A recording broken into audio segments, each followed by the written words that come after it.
Shalom, bienvenue à Impact TV.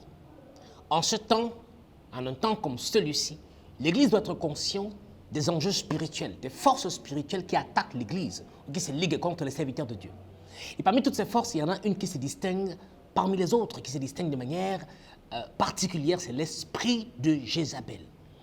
La Bible nous parle de cette femme Jézabel dans le livre de l'Ancien Testament, avec les rois. La Bible nous parle également de Jézabel dans le Nouveau Testament. La Bible nous parle de Jézabel même dans la vie de Paul. De l'esprit, quand on parle de l'esprit de Python qui poursuivait Paul et qui donnait des louanges à Paul. L'esprit de Jézabel se distingue par quelques éléments principaux, mais qui ne sont pas forcément limités.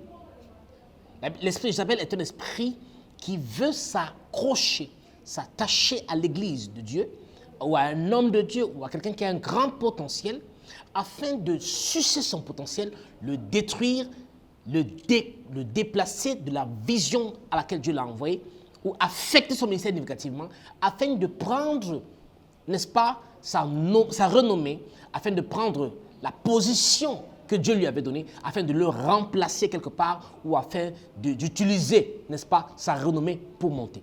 Et cet esprit va utiliser des armes comme la manipulation, vouloir se faire voir, paraître à la place de l'autre ou paraître à côté de l'autre, la sorcellerie, n'est-ce pas, des moyens déguisés, des pressions, afin de prouver un espace pour avoir aussi un nom, se faire un nom au travers de cette église, de cet homme de Dieu.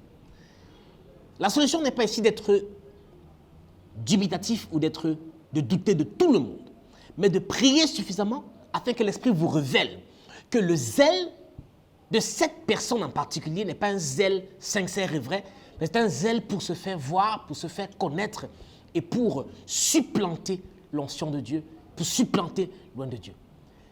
L'esprit de Jézabel est dangereux, mais peut être géré et a été géré dans la Bible par la ténacité, la bravoure des prophètes et également le fait d'être rigoureux envers de telles manipulations, de tels désirs, d'être vu à la place que Christ soit vu à la place de Christ.